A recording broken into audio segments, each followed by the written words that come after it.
এই বৃক্ষ দেখতে পাচ্ছেন, বটবৃক্ষ। এই সংসারের সব থেকে বড় বৃক্ষের মধ্যে অন্যতম। কি না করে এই বৃক্ষ, অনেক বছর ধরে বেঁচে থাকে এই বৃক্ষ। এই বৃক্ষ সর্বদাই বাড়তে থাকে। কত পশু পাখিদের এই বৃক্ষ আশ্রয় প্রদান করে। পথ চলতি পথচারীদের এই বৃক্ষ ছায়া প্রদান করে, আশ্রয় প্রদান করে, বিশ্রাম করার জায়গা দেয়, শীতল ছায়া দেয়। বটবৃক্ষ সংসারের সব থেকে বড় বৃক্ষদের মধ্যে একটা বৃক্ষ। এই বৃক্ষের বীজ সর্ষে দানার থেকেও ছোট হয়, কিন্তু তা মাটির মধ্যে সমাহিত হয়ে যায়, নিজের খোলসকে ভেঙে প্রথমবার অঙ্কুরিত হয়। আর তারপরে আস্তে আস্তে আস্তে একটা ছোট্ট বীজ একটা বিশাল বটবৃক্ষে পরিণত হয়। জীবনে যদি সাফল্য পেতে চান তাহলে এইভাবেই এগোতে হবে। ছোট ছোট পদক্ষেপের দ্বারা এই পথ চলা শুরু করতে হবে। সেই জন্য ছোট কাজ করতে কখনো সংকোচ করবেন না, ছোট কাজ করতে কখনো লজ্জা পাবেন না। যদি এই ছোট ছোট কাজ পূর্ণ নিষ্ঠা দিয়ে, পূর্ণ মনোযোগ দিয়ে, সততার সাথে করতে পারেন, তাহলে এই ছোট কাজের আকার বাড়তে থাকবে।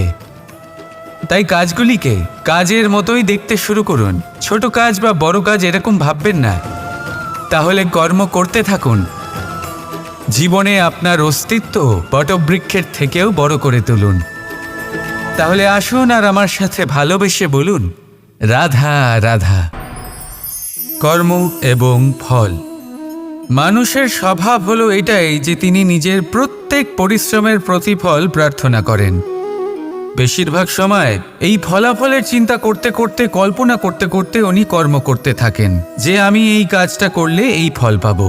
সেই সব কল্পনা করতে থাকেন যা না তার হাতে আছে, না আছে অধিকার, আর না আছে নিয়ন্ত্রণ। উনি শুধু নিজের কর্ম করতে পারেন। উনি কি ফল পাবেন তা তার হাতে কখনোই নেই। তাই আপনিও শুধুমাত্র কর্ম করতে থাকুন, ফলের চিন্তা করবেন না। মনে রাখবেন, শিকড় এবং শাখা যেভাবে একে অপরের সাথে জড়িয়ে, সেইভাবেই একে অপরের সাথে জড়িয়ে কর্ম এবং ফল। যেরকম কর্ম আপনি করবেন সেরকম ফল আপনি অবশ্যই পাবেন। তাই এই ফলের আশায় কর্মের সময় কখনোই নষ্ট করবেন না, কারণ যে ব্যক্তি সময় নষ্ট করেন, সময় সেই ব্যক্তিকে অবশ্যই নষ্ট করে দেয়। কর্ম করুন নিঃস্বার্থভাবে, ফলের চিন্তা করবেন না, আর আমার সাথে ভালোবেসে বলুন, রাধা রাধা। বরদান অত্যন্ত বিচিত্র এক বিষয়, কিন্তু দেখতে গেলে এই বরদান কি না করতে পারে। এক দরিদ্রকে রাজা বানিয়ে দিতে পারে, একজন দুর্বলকে এই সংসারের সব থেকে শক্তিশালী ব্যক্তি বানিয়ে দিতে পারে। কিন্তু আমরা ভুলে যাই এক অত্যন্ত গুরুত্বপূর্ণ কথা। বরদান এই শব্দের শেষে দান লুকিয়ে রয়েছে। এই দান কথাটা অত্যন্ত গুরুত্বপূর্ণ। আমাদের মনে রাখা উচিত এই বরদান আমরা দানে পেয়েছি, আর তাই তার সম্মান করা উচিত, কখনোই অহংকার করা নয়। আর যে ব্যক্তি বরদান পেয়ে অহংকার করেন, তার যা ক্ষতি হয় তা হলো এই বরদান তার থেকে কেড়ে নেওয়া হয়। বর অর্থাৎ শ্রেষ্ঠ, অর্থাৎ বরদানের অর্থ হলো একটা শ্রেষ্ঠ দান, এবং তার ব্যবহার যদি আপনি কারোর ক্ষতি করার জন্য করেন, তাহলে ক্ষতি শুধুই আপনার হবে। তাহলে এই বরদানের সম্মান করুন, উচিত পথে চলুন, আর উচিত উদ্দেশ্য নিয়ে এর ব্যবহার করুন। সব কিছু ভালোই হবে। তাহলে আসুন আর আমার সাথে ভালোবেসে বলুন, রাধা রাধা। মৌনতা। দেখতে গেলে সংসারের সব থেকে শক্তিশালী অস্ত্র হলো এই মৌনতা। আর দেখতে গেলে আমাদের এই অস্ত্রই কখনো কখনো আমাদেরই ওপর আক্রমণ করে বসে। কিভাবে?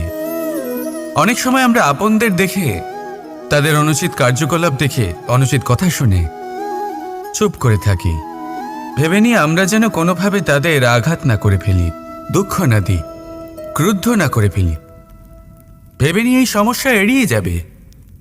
কিন্তু এইখানেই আরম্ভ হয় সব থেকে বড় সমস্যার। আমরা কিছুই বলি না এটা ভেবে উনি আমার আপনজন, আর সেই ব্যক্তি ভাবেন যে কিছুই বলেন না সেই আমার আপনজন। যদি আপনি সত্যি কাউকে আপনজন মনে করেন তাহলে তাকে বাধা দিতে শিখুন। তার অনুচিত কাজে, তার অনুচিত কথায় তাকে বাধা দিতে শিখুন। তক্ষুনি ওনাকে বোঝান যে উনি কি ভুল করছেন, ওনাকে বোঝান, ওনাকে সঠিক পথ দেখান, সেই পথে ওনাকে চালিত করুন। এটাই হলো আপন ভাবা। আর তার জন্য মৌন থাকা নয়, দরকার গর্জন করা। অনেক সময় অনুচিত কর্মের পথে চলতে গিয়ে কিছু মানুষ এমন ঘুমিয়ে পড়েন যে ওনাদের জাগানোর জন্য মধুর সঙ্গীত নয়, রৌদ্র হুঙ্কারের প্রয়োজন হয়ে থাকে। তাই আপনজনদের জাগান, শ্রেষ্ঠ কর্মের পথে ওনাদের চালিত করুন। আর আমার সাথে ভালোবেসে বলুন, রাধা রাধা। মায়ের আরো দুটো মহান গুণ, সাহস আর সম্বল। সাহস এটা যে সে তার সন্তানের জন্য সব কিছু করতে পারে, আর সম্বল যে সে তার সন্তানকে কখনো ভেঙে পড়তে দেবে না।